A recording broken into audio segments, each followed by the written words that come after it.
Hey everyone, welcome back to my channel and welcome back to another sketchbook tour. So the last sketchbook tour I shared with you was a good while ago.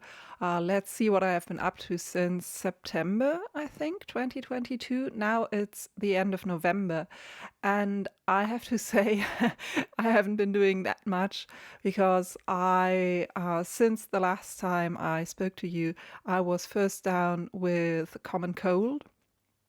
And then back in October, I caught COVID. And I have recovered more or less, but I still have to take things a bit more slowly.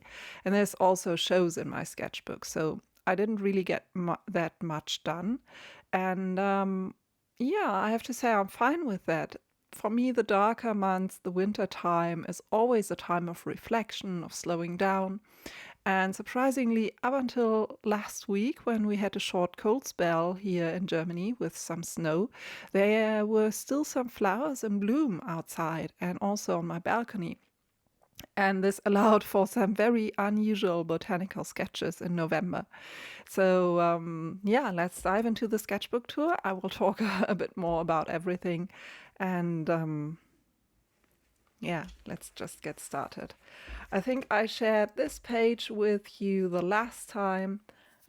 These were just the veggies in September from my garden. So a little bit of my harvest. And let's just start with this page here.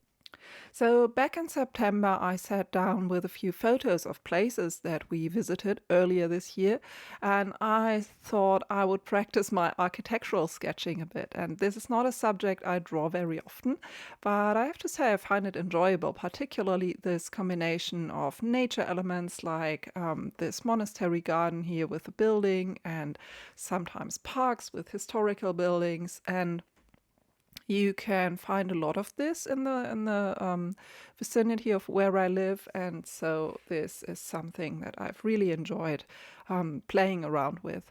So one thing I have to say about this church, it looks a little bit too solid for me because I had some parts of the sketch that were really badly painted. So I tried to correct this with opaque paint, simply painting it over, and I think the sketch lost a little bit of the sort of the paper white, this glow that comes from the surface that you can see in these other sketches usually.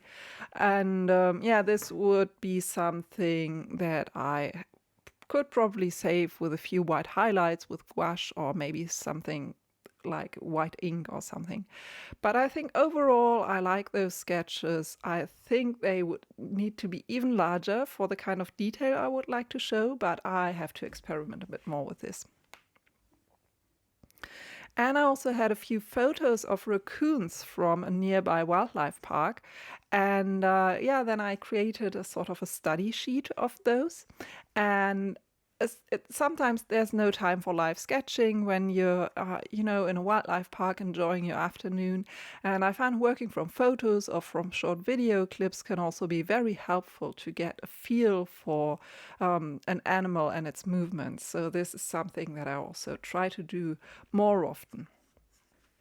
And then we had a very warm September and October, and I thought this would be the last warm days of summer or this golden autumn.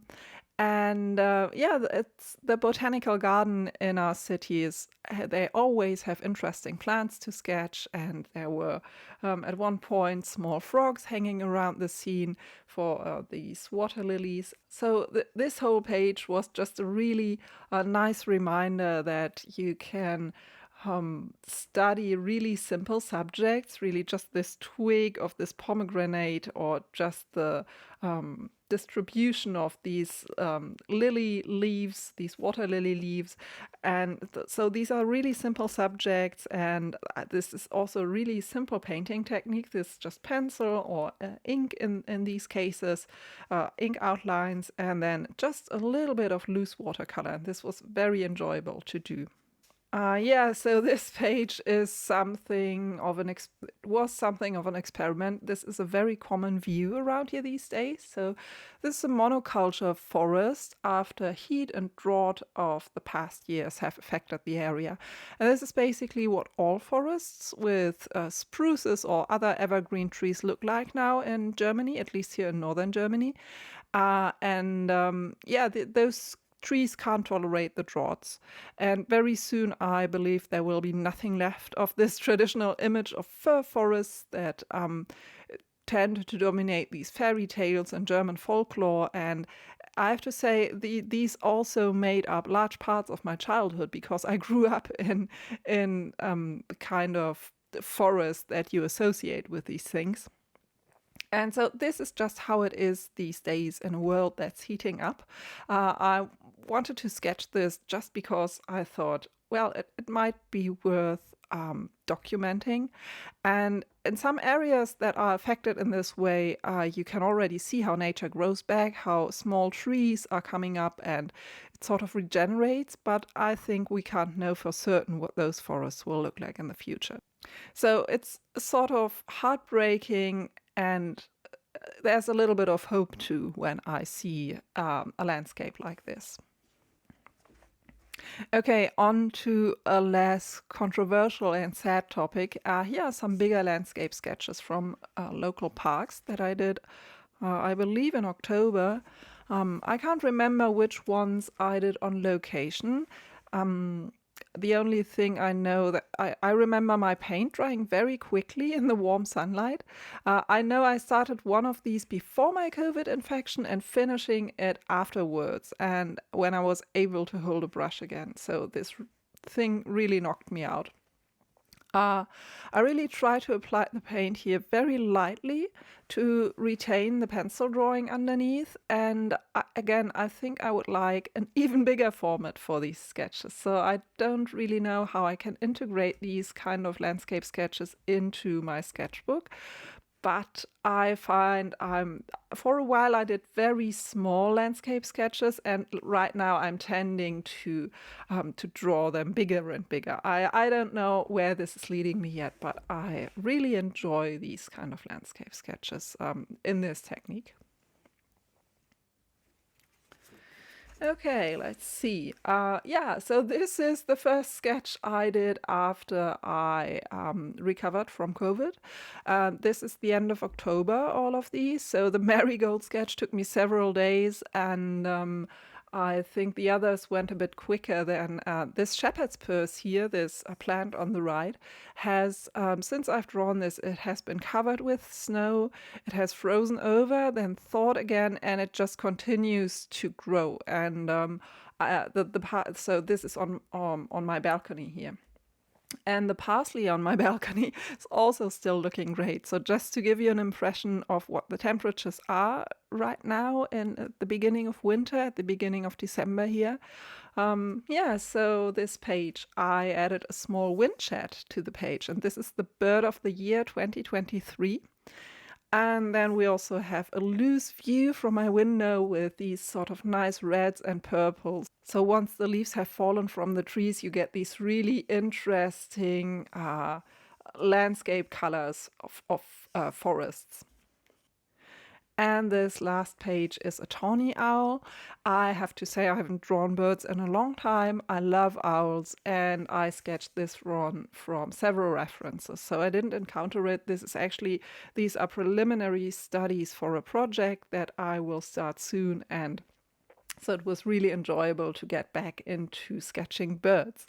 So yeah, and this is it. The rest of the sketchbook is still empty. Looking back, it's not even so bad as I thought, considering that I was knocked out for a while, for a few weeks. And somehow, I have to say, I'm really looking forward to the winter months this time and this year. So sketching trees without leaves and sketching birds again. In winter, it's a great time to sketch birds because you can see them sitting in the trees, and This is something that I'm really looking forward to also. The winter skies and the muted winter colors, like in this little sketch here. This is something that I somehow really love, all this kind of this reduced landscape. It's great for practicing landscape sketching, I think. Yeah, so that's it for today's sketchbook tour. I hope you enjoyed it. If you want to help me out, then please give the video a like or subscribe to my channel, leave a comment. You can also subscribe to my newsletter if you want to know what's going on my blog. I will leave links below to all of the relevant sites that I'm active on. Thank you for watching this, and I'll see you very soon. Bye!